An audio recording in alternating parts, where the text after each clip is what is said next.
Orang Kediri mana yang nggak tahu Kampung Lele yang ada di Desa Tales, Kecamatan Ngadiluih, Kabupaten Kediri. Assalamualaikum warahmatullahi wabarakatuh. Halo Sobat Ekonomi yang ada di seluruh Nusantara. Selamat datang lagi di Economic Echo Podcast, where inspiration with conversation bersama Denurika di sini. Kali ini spesial teman-teman karena kita hadir langsung dan ada di sini di Kampung Lele yang ada di Desa Tales, Kecamatan Ngadiluih, Kabupaten Kediri, milik salah satu alumni Fakultas Ekonomi Uniska Kediri. Untuk bagaimana kita tahu bisnisnya seperti apa, langsung saja ini dia, kita undang narasumber kita hari ini, Mbak Dea.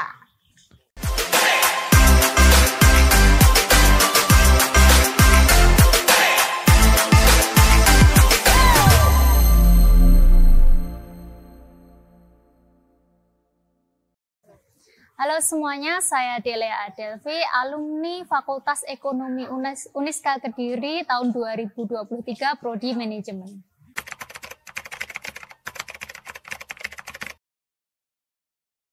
Sebelumnya, Kampung Lele itu berdiri tahun 2017 awal, yang saat itu saya lulus SMA dan family membuka bisnis ini, yang dimana saya ikut mulai dari merintisnya, terus bagaimana cara mengelolanya, sedikit-sedikit saya mulai paham dan akhirnya owner atau ayah saya yang membuka bisnis itu tuh mulai mempercayai saya sebagai pengelola, dari mengelola tentang legalitasnya, terus mengurus apa saja yang diperlukan agar bisa masuk ke pemerintahan dan lain sebagainya.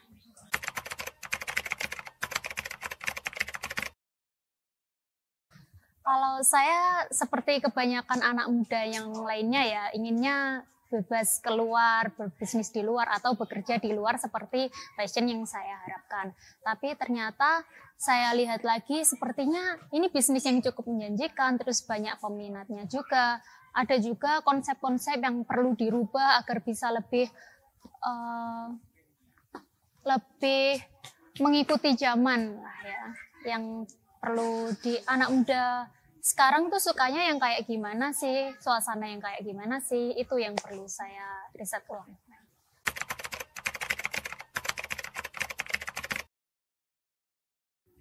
Ide itu kebanyakan dari kepepet ya.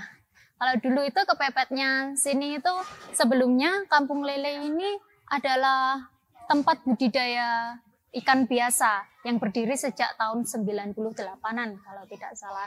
Nah, yang saat itu kita mengembangbiakan lele, membesarkan lele dan juga mensuplai ke pasar-pasar di area Karisidenan Kediri.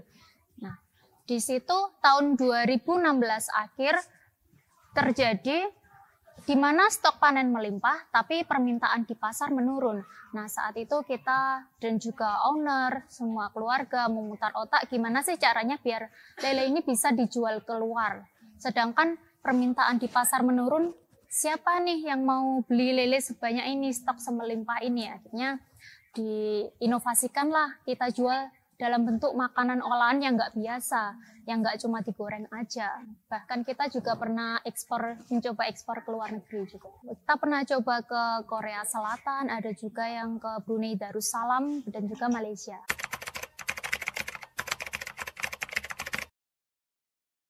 Ini sebenarnya banyak sekali karena saat itu tahun 2017 kakak masih kuliah, saya masih sekolah. Kita belum punya banyak ilmu pengetahuan bagaimana cara mengelola wisata yang benar, baik biar pengunjung ini nggak bosan datang, biar tetap mau datang. Terus makanannya, cara menjaga makanannya gimana gitu. Ada juga terus kemarin itu kalau misalnya ada banyak event seperti bulan Agustus, itu kan banyak event di luar-luaran. Nah, mereka pasti milih event yang jarang ada. Nah, sedangkan satu bulan itu Agustus, kita gimana cara mendapatkan pengunjungnya, itu yang harus dipikirkan lagi.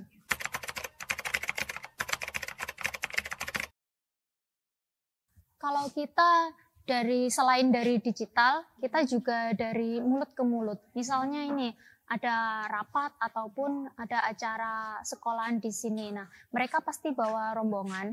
Nah, di situ gimana cara kita melayani semua rombongan itu dengan cara sebaik-baiknya agar mereka puas, terus bisa menceritakan ke khalayak ramai. Di sana loh makanannya enak, tempatnya asik, terus pelayanannya juga ramah. Itu bagaimana cara bisa membranding yang seperti itu.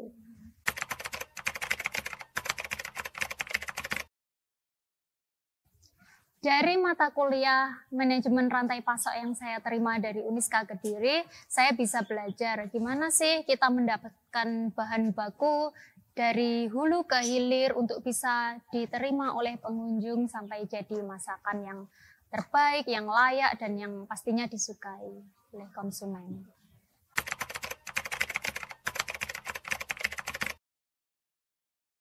Sebelum kita ambil lele yang dari peternak-peternak itu, pasti ownernya langsung ke tempat pembudidayaannya peternak lele. Itu lele dari kolam kah atau bukan? Biasanya kan ada kolam yang dari tempat pembuangan limbah, misalnya kayak tempat pembuangan air cucian sabun atau apa gitu yang kesannya kotor. Jadi itu kan nanti berpengaruh dengan daging. Nah, owner tidak mau mengambil resiko yang cukup besar ya kalau dijual ke masyarakat, pasti dagingnya rasanya beda. Nah, itu harus benar-benar dari kolam dan dikasih makan pakan ikan yang standar pabrik. Kalau beratnya enggak, kita menerima berat yang standar sampai yang paling besar. Soalnya yang paling besar di sini juga sangat dibutuhkan. Soalnya kalau lele terlalu besar itu juga nggak bisa dijual ke pasar karena mereka nggak bisa ngolah, nggak bisa jual. Sedangkan di sini kita fillet, kita pisahkan dari durinya, itu kita giling jadi sempol, nugget, bakso itu bisa, ataupun jadi sate. Sedangkan mereka kan biasanya kalau ngolah lele kan cuma digoreng aja. Lele sebesar itu mereka kayaknya nggak, kurang bisa.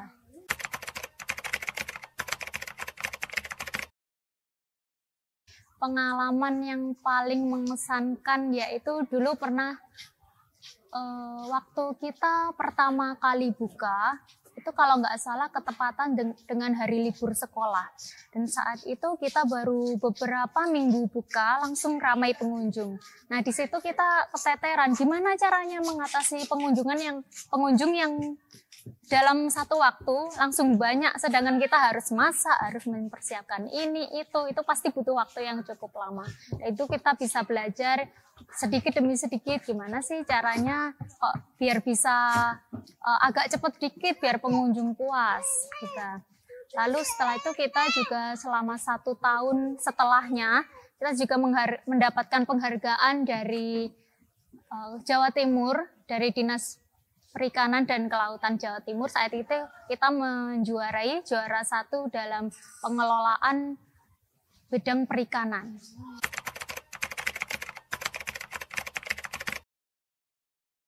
Pemerintah sangat mendukung ya, sangat mendukung sekali perannya dari Dinas Perikanan Kabupaten Kediri, Dinas Kopusmi Kabupaten Kediri, sampai Dinas Perikanan Jawa Timur juga ikut andil dalam pengembangan wisata ini. Ada juga yang mengecek secara berkala gimana sih perkembangan di sini, apa aja yang perlu kayak di riset ulang ataupun di konsep yang kurang tepat di Kampung Lele ini. Ataupun juga pernah kita dikasih kayak tes air gratis. Jadi di situ keran-keran air di sini itu dicek semua, gimana airnya bisa dikonsumsi atau enggak, dan juga makanannya bisa layak dikonsumsi apa enggak gitu.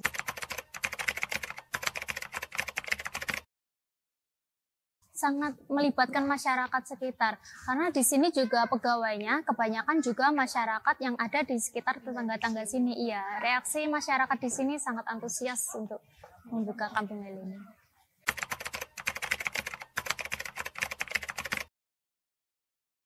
Kalau dari saya itu setiap saya selesai bekerja, maksudnya pas pulang dari sini, saya selalu ngecek di Google Maps sih yang paling simple. Iya, reviewnya ada bintang 1 enggak? Saya lebih kayak bintang 1-nya kayak gimana ya ini. Kalau ada 1 aja di bintang 1 ya wah ini sayang banget ini ada pengunjung yang lost gitu.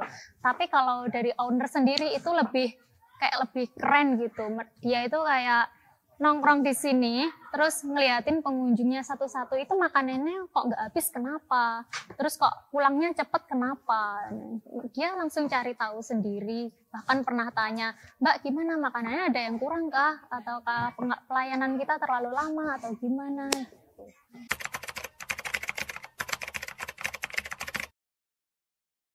Kalau harapan saya, Kampung Lele ini akan terus eksis, bahkan terus diminati banyak orang. Nah, walaupun perkembangannya itu nggak sepesat atau meledak tempat-tempat lain, tapi setidaknya tidak berhenti.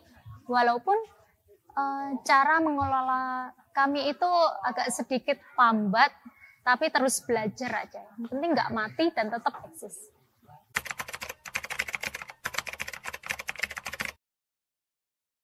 Buat teman-teman Uniska Kediri yang saat ini sedang merintis, mengelola, ataupun sedang mengembangkan bisnis, jangan menyerah. Karena semua tantangan itu pasti ada. Merintis itu pasti sulit, mengelola modal bahkan juga sulit.